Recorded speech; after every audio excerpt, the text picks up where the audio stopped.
विद्यार्थी पाणी किती खोल या पाठाचे नाट्यकरण करणार आहे। मी महिसाची, मी शिवण्य, मी रेडकू, मी शिवराज, मी बहीण, मी पूर्वा, मी चालूताई। म्हैस कडबाच्या वळत उभी आहे, तिचा नातू रेडकू तिच्या आजूबाजूला खेळत आहे। आता मी खरंच म्हातारी झाले, हा कडबा काही जाववेना मला।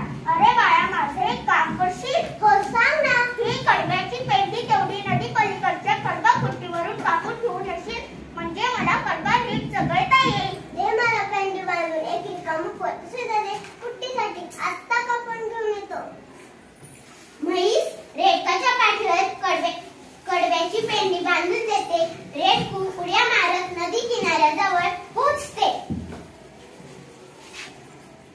ते मनाशी म्हणते, नदी तर आली, पाण्याचा किती मोठा आवाज येते, पाणी भरपूर दिसतंय, मी जाऊ शकेल का नदी ओलांडून? कोणाला विचारावं बरं? ते इकडे तिकडे पाहते, नदीजवळ बैल काका चरताना दिसतात, त्यांच्या जवळ जाते।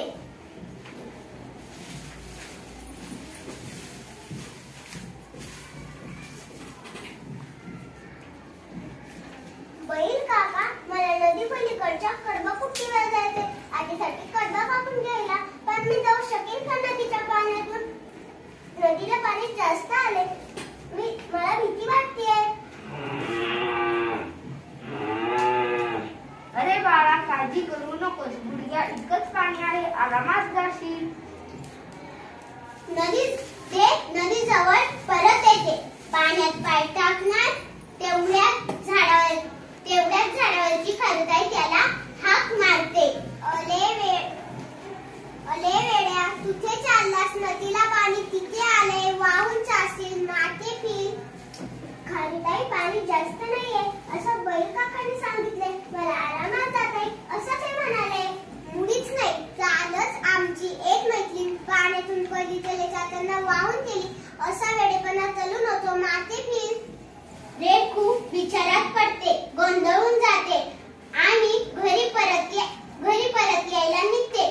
घरी लवकर आलेले पाहून म्हैस आजी विचारते, का रे, लवकर परत आलास? कुट्टी बंद होती का?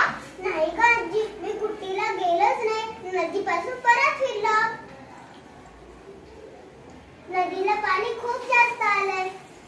अरे, असं कसं होईल? सकाळीच तर बाळव दादा नदी पार करून आले, त्यांनी सांगितलं की त्यांच्या पोटापर्यंत सुद्धा पाणी नव्हतं।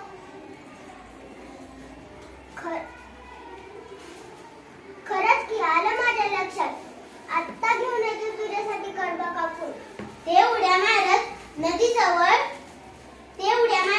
नदीकडे परत येते। खरंच की, पाणी फार खोल आहे, माझ्या गुडघ्याच्या थोडंसं वर आहे, मला सहज जाता येईल।